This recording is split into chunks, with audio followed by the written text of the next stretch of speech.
Archer here on I-24 News. I'm Oded Grober. Thanks for watching us once again. Today on our show, we'll talk about what happened at the Oscars ceremony. We'll check out some new French foods immigrating to Israel. And we'll have some literary news for kids and geeks.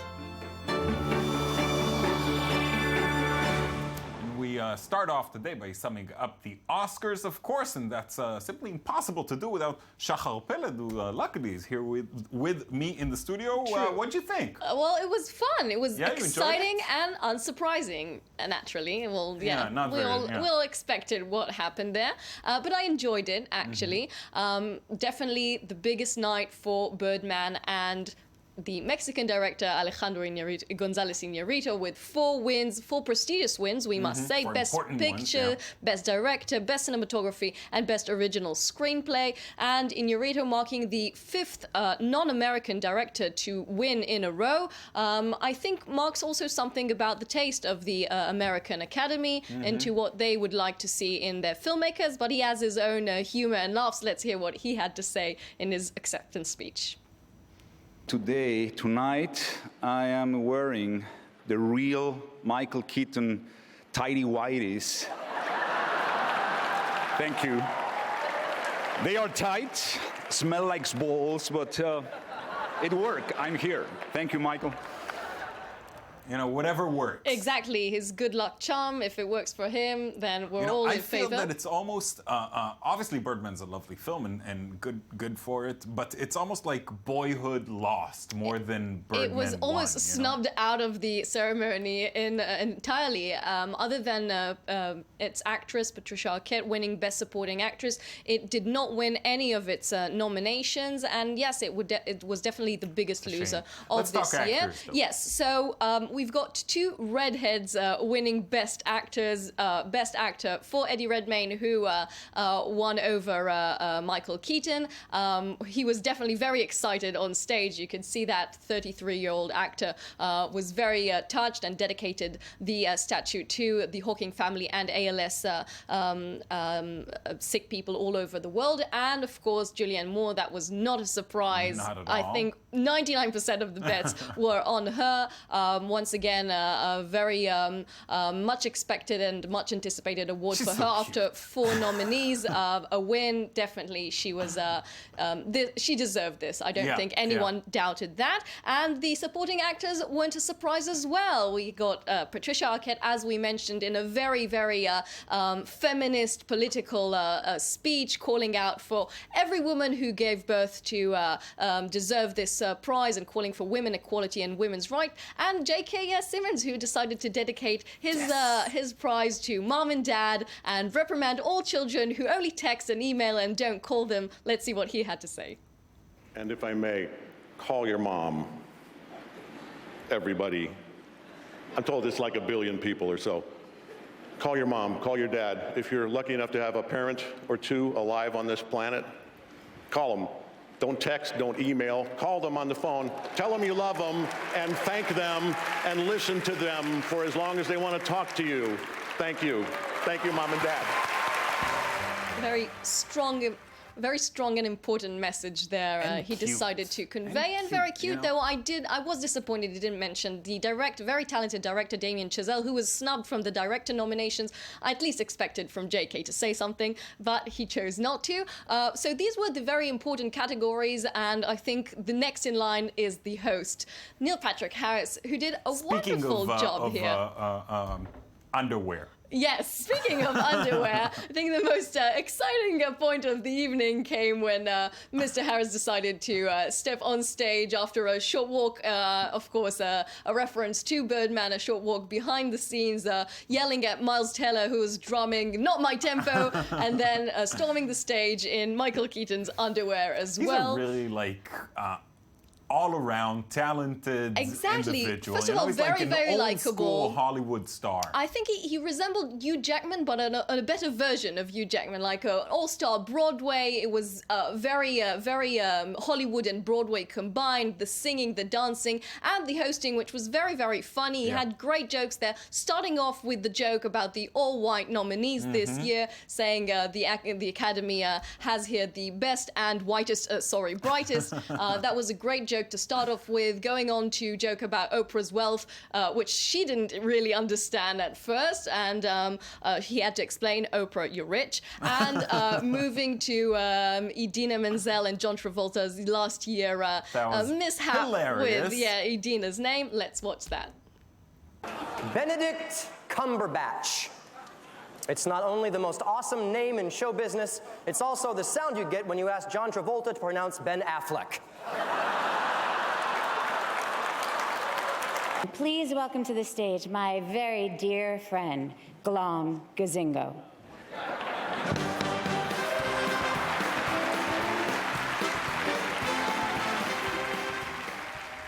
They can laugh about it now. Yes, you know. and I think as they both said, it's been long enough. And I think as they both said, this will follow them for the rest of both their lives. Moving on to best foreign film, Leviathan, who was most expected to win, and I've been learning Andrei Sveknitsiev's name for so long, but for nothing. It went to Ida, the first win for Poland. Very exciting for Paweł Pawlikowski. I hope I said his name right. And he gave hours to learn that. Music for him was only a recommendation. He continued on speaking for 3.5 minutes, even though the score signaling that his time to finish up the speech was playing in the background, and he continued on. He seems like a great guy, I have to say. Poland waited long enough for this moment, and he let himself enjoy it. In fact, it leaves Israel alone now with most nominations for foreign film. Right. Was Poland and Israel the same number of same number, 10 nominations, and now Israel is all by itself there. And we'll hope this will change there in wasn't the end. an Israeli nominee, but it true, Aya for short, but it did not win. And I think one of the most emotional peaks of the evening went when Selma won Best Song. It was like a sort of a gesture to the film, which was mostly snubbed, with John Legend and Common singing the song Glory, a 50-second standing ovation following the song. Actors from all colors and ethnicities were crying there, and this was a really wonderful performance with a replica of the bridge in Selma and people walking on it. It was a great performance. It was a great show, the Oscars. I enjoyed it. Well, I think most people who saw it enjoyed it. I'll settle for that. Thanks so much. Thank you. Moving on now, the many French Jews who have been moving to Israel in recent years have affected life in the country in many ways, some a little problematic, such as the real estate prices, and some absolutely positive, like the case of French cuisine. Sandy Fortis takes a look. In January, Israeli Prime Minister Benjamin Netanyahu called for the Jews of France to immigrate to Israel. But the migration from France to Israel began long before Netanyahu's call. In 2014, nearly 7,000 new French immigrants came to live in Israel. But what does this mean for Israeli gastronomy? Last week, Israel celebrated French gastronomy at Tel Aviv's Port Market, a special event that presents French cuisine and Israeli products. Onion soup, traditional meat dishes, cheeses, and also chocolates, pastries, and baguettes. Will the result be a clash of tastes or a melting pot of foods? I really want to test these products. I know these are good products. These are flavors that come from elsewhere. It is known. French products are excellent. It allows us to discover new things, products we do not know here. Mega, one of the largest supermarket chains in the country, has chosen to import and sell in its stores over 50 products that can easily be found in French supermarkets, but are much more difficult to find on this side of the Mediterranean. It's good because in France they have good products. So if we can enjoy it here, it's just awesome, especially since these are not products found everywhere. The new Israelis find comfort in finding foods from home. Recently, we noticed that many new immigrants come from France. It can help them adapt. They see the products they used to eat in France. Frankly, it makes me very happy. It reminds me a little of France. It's my childhood. I grew up with all of this. It's so good. The French are sold, but will the Israelis be interested in these new exotic foods? It does not interest me. We have good products that are made here, and those are imported from France and must contain preservatives. So it is not fresh. They should bring from France fresh products such as French bread, the true, real thing. Despite some complications, the Israeli market seems ready to open its arms to these foreign products. For more than 20 years, we see big changes for the Israeli market. We see that the market is structured. There's an expectation of the large population of foreign products, and there's an opening of the culture. I think that Israelis are starting to travel and try new things. And they want to find them here at home without having to travel to enjoy them. But Israelis are not the only ones happy to find French food right down the corner. These Australian tourists did not hesitate to trade local Middle Eastern dishes for French gastronomy. We love it. We're just already full. We ate too much and we're getting some crepes now. Yeah, it's delicious. It's a surprise to see this French food here, as opposed to all the other markets just around the area, but it's a nice surprise. Yum. In a moment, we'll hear about a new book by a beloved children's author, but first, our cultural recommendation for the day.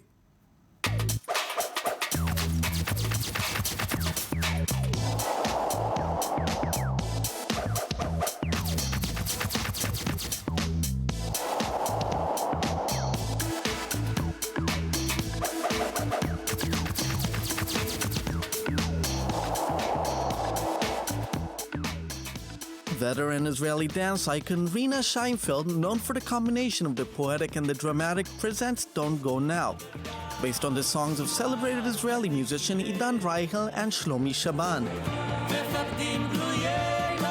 The dance was born out of cooperation between Scheinfeld and her dancers during last summer's Operation Protective Edge. The military conflict invaded the studio with tragic news about relatives who had been injured and killed. This is dedicated to them. The songs were selected by Scheinfeld herself for the soundtrack that she felt truly represents the Israeli reality.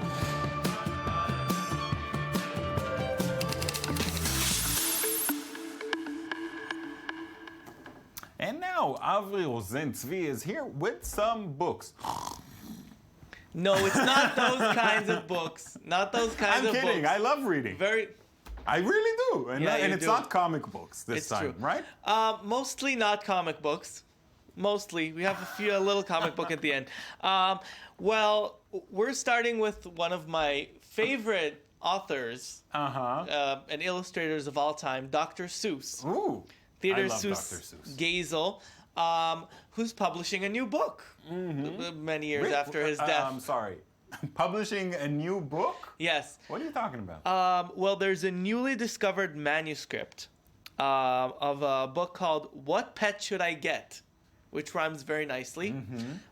Set to be published in July 28th. It was discovered... How can that be? Yeah, do tell. It was discovered in a box after his secretary and friend went through some of his things. And it's almost a complete... it was all of his complete manuscripts next to some unpublished works. Wow. Here you can see that, surprisingly, most of the time, Dr. Seuss didn't work in color. He worked in black and white and then moved it on to a colorist who worked on that. He was a really interesting guy. And I'm not just saying... These are some of his... oil paintings that he did that not many people know about. There's a wonderful book called The Secret Art of Dr. Seuss, which shows all of his paintings and sculptures. He had a singular style. Yeah, definitely. There's another book called Dr. Seuss Goes to War, which shows his political cartoons during World War II. And it's very, very strange because you get to see Hitler looking like a Dr. Seuss character because he had the same style. all throughout his life. Now, so a new Dr. Seuss. That's Dr. great Seuss. news. Yeah. Well worth having you already. And now another book that didn't come out, already came out a few months ago, but now received a prize from the New York Historical Society is The Secret History of Wonder Woman, which tells the story of basically the background for the character's development. You know, women's liberation, and also the story of the inventor of the character, who was a very, very for the lasso thing. Yes, a bondage enthusiast and researcher called William Moulton Marston, who was also, as people say, he was a compulsive liar.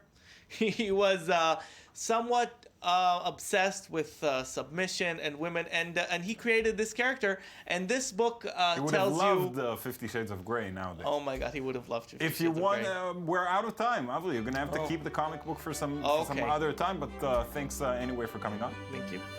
We're done for today. I hope you enjoyed our show. We'll be back tomorrow for another one. Till then, check out our website, i24news.tv, and join us again tomorrow.